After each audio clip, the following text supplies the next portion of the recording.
Hello. I'm just gonna do a quick video here. Just a quick background. I used to do videos for Warcraft, or not Warcraft, Rainbow Six, as a coach and stuff like that. And so I got back into the game in March, and since then I've gone from 1500 to 1700 plus, on hopefully on my way to 1800. So just in the time between March and now, I've improved a lot. Climbed a good amount of MMR. So I figured I'd just like go through this VOD real quick and just talk about kind of my thoughts because I don't know. As far as I can see, there's not too much stuff anymore covering this stuff. So anyway, it's this is my FOM match today against DragonbornBR. This is the first game. I'm not going to go over the second game because I'm not going to cover everything or get too in depth with it. I'm just going to talk about like some things that I thought are key points in timing, I guess. And then I guess the other thing I could have done is done a better creeping route. Like I think I could have done this and then come over to this green and then I could send my militia here. I don't know. Sometimes and that's the thing too that I have problem with is staying consistent and stuff like that. So anyway, so I could have done a better creep route, but my point here is I'm playing one base. Gonna go for rifles, so like my plan is a T2 push on him. So uh, I think it's best to try and like on this map, it's pretty easy to get level 3 quickly. So that's kind of was my goal was to get level 3 and then hit. But then I realized at this point that I did the wrong creep route. So then I was like, fuck it. I'm gonna go see if I can creep jack him or go for some wisps and kind of hurt his T2. That's like where my mindset is at this point since I, realized I didn't do the correct creep route. I end up running into him here and losing a foot. And then so right here, I had like a little skirmish with him, and then I decide like, because I think about it, coming from Rainbow Six and my experience there, you talk about territory a lot in that game. So right now, I think like my thought process is like I had this little skirmish with him here, and it's kind of like boxing him out, right? So like I hit him here in this spot, and I see, he retreats and he runs away. So I figure, he's gonna come down to this green or he's gonna go to this shop, um, because I pushed him back out of this like piece of territory, right? So my thought process here is I don't really want to go fight him at his base, so I'm gonna come and I do this green here, and then I decide at this point, like, instead of trying to fight him, I should just get level 3. So that's why I just go for this green here. And then once I'm level 3, I'm looking at my time. And this is what I'm talking about timing. So usually I try to hit, if you're trying to hit the Night Elf T2 buildings, then I like to try and hit it around I guess it's the 5 o'clock, 6 o'clock, whatever you want to call it. It's the fifth bubble on the clock. And the night is usually when you can catch their buildings, right? So that's kind of what I'm shooting for at this point is like, okay, I'm just going to get level 3 and then try to be there and deny his T2 buildings. So we get level 3. And then so I run in his base and then I see, there's this Ancient Protector. The thing I would say about the Ancient Protector for me personally is I think it's better at a lower tier. Like I know that pro players still do it. Like I think I've seen a VOD of Lawlight versus Chemico or something, and he used an Agent Protector, and I'm sure it can be used well against like if you can play around them correctly. But for me, when I see them, it's more of like they're trying to deter me from attacking their base, and like I'm just not going to be intimidated by an Ancient Protector. It's not going to stop me from doing what I'm going to do. It just means that I'm going to be aware of like that they're going to try and bait me into it so that it could throw rocks at me, right? So I'm just going to juggle it or try to hit from a direction where it doesn't have the range or something like that. But it's not. I think it's more like I said. If I was at like I assume maybe like 1400 MMR and I'm running over and I see this ancient protector, then I might just lose units to it, or I might just be like, oh shit, and run away, right? But I don't have that mindset when I see the ancient protectors at this point. So anyway, back to main goal. Main goal was we were gonna try and hit around the midnight, like you know 5 o'clock, 6 o'clock, whatever you want to call it, on the clock, and cancel the T2 buildings, which really puts us ahead in terms of our play, right? Because you can see I have two rifles already. My sanctum's almost already up, so we're gonna have some pre soon. So in my mind, right now, I'm in a super good spot. I've gained a huge lead, and sometimes, and this is something that I've tried to be better at, is sometimes I overstay my welcome. So I would take out these buildings, and then I would try to take out a couple archers. And I notice it, over time that it kind of loses me the lead, having the like losing these foots. So I decide, I achieved my objective of canceling the T2 buildings. I can keep these foots for my push, and so I just TP out because I'm like, whatever. I already know that I'm coming, and I know I've canceled his Ancient Protector and his two lores, so he's in a really bad spot, and he's not even started his tech to T3 yet, right? So huge thing for me. So I'm like, I'm out. All right, so now I know I'm in a really good spot. So I think like my mindset here is like, let me get this MK level 3 real quick, um, and then we'll go do our push, is what I'm thinking, right?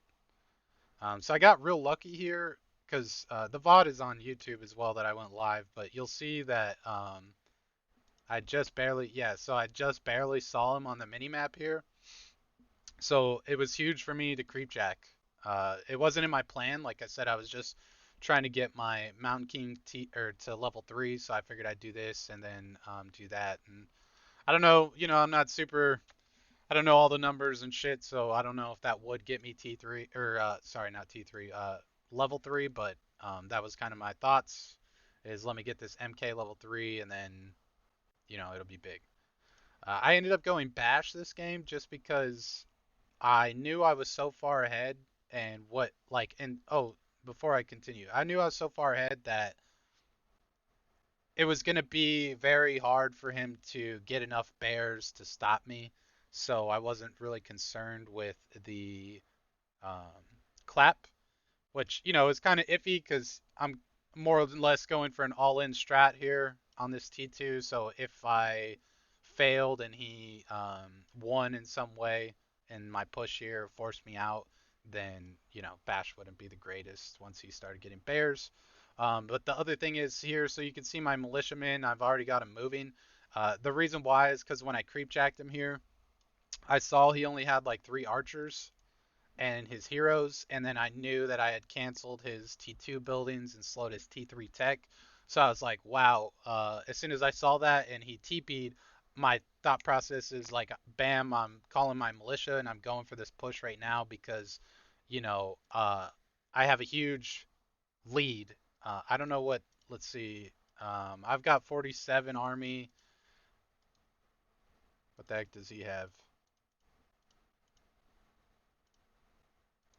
Yeah, so he's got 30. So I knew this was like a huge time for me, and the window's limited before he starts getting bears. So I was like, it's now or never, because it's kind of all in strat, like I said.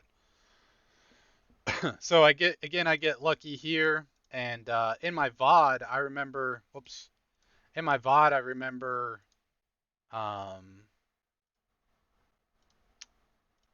that I saw him, or not that I saw him, that I heard him. Like I heard the creeps. There was like an audio right here, so I like immediately looked over there and I catch him doing this other mercenary camp. But again, so I see he has the 3 archers, and I knew he's gonna get a zeppelin there, so I was like, I'm not even gonna chase it. Like I can go get this ancient of protector unprotected right now, and that's the thing about it. Like I said, it doesn't really intimidate me personally because unless they're playing around it, it's really useless in my opinion. It's just like, kind of like one tower for the humans. Like it's not, it's just more of a deterrent, but it's not actually that useful. Um, I guess the arcane tower is a little bit better than the guard, like one guard tower. But anyway, so I know he's not there. He doesn't have a TP. So I'm like, bam, I can take this out and start my towers. And so that's what I did. And so you can see that based on like all these thought processes that I had here, that he doesn't even have bears adapt level 3 or 2 yet, so he doesn't even have bears. He didn't have anything to stop me, and like I said, the ancient protector, I like I said, I think it's more for lower level players who would get intimidated by it, or if you're a high level MMR, then you would they're going to play around it better and it's going to cause more damage. But so I saw that like my openings here and I just kind of went for them. And that's kind of anyway, the game ends here. There's not really anything he can do to stop me. So that's kind of my main point. I guess I got a little bit more in depth in it than I was planning, but my point was to talk about the timings. So in terms of this game with my T2 rifle push, the whole point is to try and slow their tier 2 buildings. If you could slow and that's the thing too. So normally what I do is if I don't get level 3 or I just feel like I can get away with it, I run over here at level 2 while they're teching to T2 and try to take out as many wood wisps as I can and try to hurt their eco and also kind of stop them from getting level 3 keeper, which is not a huge deal, but it's just kind of a goal that I do sometimes. And then the other thing I'll do is get level 3 and then hit. But the whole point is like, I want to be around that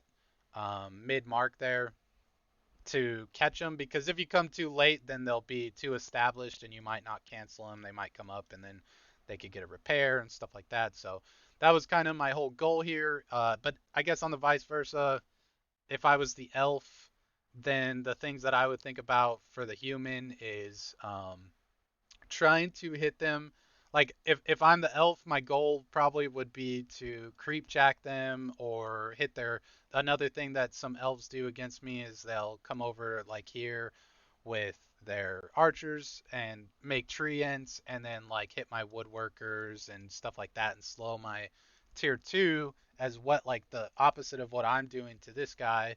And which also doesn't let me come hit their base, right? So they're essentially doing the opposite. So that's the thing, is like they need to be aware of the timing. I think their timing is a little bit faster than mine, but at the same time, because their tech is faster when their T2 buildings are coming up, then my whole goal would be to either creep jack the human around a little bit before your T2 is finishing, or hitting their base around that time as well, because then that's going to stop the push to delay these T2 buildings, right? So that's just like in the eyes of the night elf, like that's kind of the timing that I would be looking for if I was a night elf player, because then it's going to kind of help negate me pushing in and taking out the T2 buildings like that and delaying the T3. So they would just have to learn their timings on that. I think our timing would probably be around the next mark over. I'm not super sure. But again, like I said, I would be planning for theirs, because that's when they're vulnerable, right? Like that's where, as a human player, I can make a huge impact on the game at that time for me. So then the best way for them, in my opinion, to cancel it is to do the opposite and hit me before I can hit them.